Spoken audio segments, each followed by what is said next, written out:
अपने भाषा पर, अपने वाणी पर कंट्रोल कीजिए। एरोगेंसी इतना मत दिखाइए कि लोगों को न्यायालय में जाना पड़े और संवैधानिक एजेंसियों को न्यायालय में जाना पड़े और न्यायालय को आदेश देना पड़े कि आप भाषाई मर्यादा को पालन करें।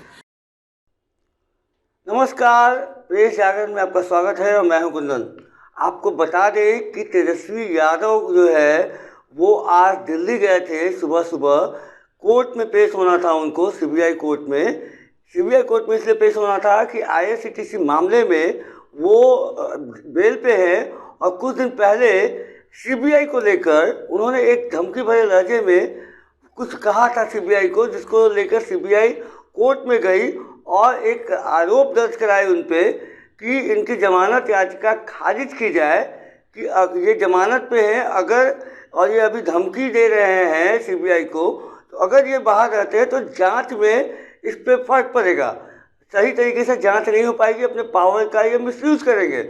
उसको लेकर इनको कोर्ट ने तलब किया और कोर्ट में आज इनकी पेशी थी। ये बहुत बड़ी खबर या बहुत बुरा दिन साबित हो सकता था राजद के लिए, और राजद खेमे में सुबह से ही गहमा गहमी मची हुई थी कि क्या तेजस्वी यादव का जो जमानत पे जो है वो सीबीआई की जो याचिका है जमानत खारिज करने की, उस पर वो ख़त्म तो नहीं हो जाएगा उनका बेल। तो ये बहुत बड़ी राहत की खबर आई है राजद खेमे के लिए और भाजपा के लिए। तो सुबह से ही उनके प्रवक्ता राजद तेजस्वी यादव पे हमलावर हो रहे थे। आइए सुनते हैं कि क्या कुछ कह रहे हैं भाजपा के नेता तेजस्वी यादव को लेकर। न्यायालय ने जो बिहार के उप मुख्यमंत्री श्री तेजस्वी यादव जी को जो सलाह दिया है, अब न्यायालय का तो आप सम्मान करेंगे ही आदरणीय उप मुख्यमंत्री श्री तेजस्वी यादव जी।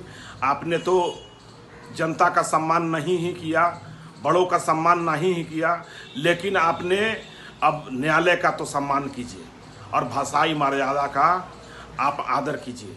अब आप भाषाई मर्यादा को पालन कीजिए और अपने भाषा पर, अपने वाणी पर कंट्रोल कीजिए। एरोगेंसी इतना मत दिखाइए कि लोगों को न्यायालय में जाना पड़े और संवैधानिक एजेंसियों को न्यायालय में जाना पड़े और न्यायालय को आदेश देना पड़े कि आप भाषाई मर्यादा को पालन करें।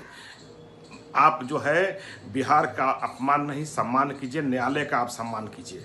हम सभी का फर्ज बनता है न्यायालय का सम्मान करना। भाषाई मर्यादा पर आप ध्यान जरूर दें और उसको पालन कीजिए।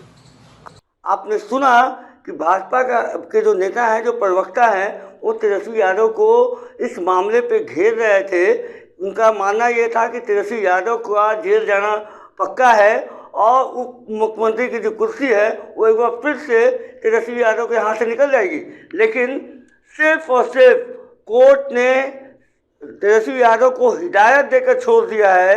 उनका ये कहना है कि आप एक संवैधानिक पद पर हैं और आपको जो शब्द का चयन है वो सोच समझ के करना चाहिए, और ये एक आखिरी वार्निंग के तौर पे देकर उनको छोड़ दिया गया है। और ये एक जो सुबह से ही गहमा गहमी मची हुई थी राजद खेमे में, उसमें एक बहुत बड़ा वो रिलीफ दिया है, बहुत सुकून भरा पल है राजद समर्थकों के लिए और सबसे बड़ा तेजस्वी यादव के लिए। तेजस्वी यादव को भी ऐसा लग रहा था जब वो सुबह एयरपोर्ट पे मीडिया से मुखातिब हो रहे थे तो काफ़ी उदास लग रहे थे।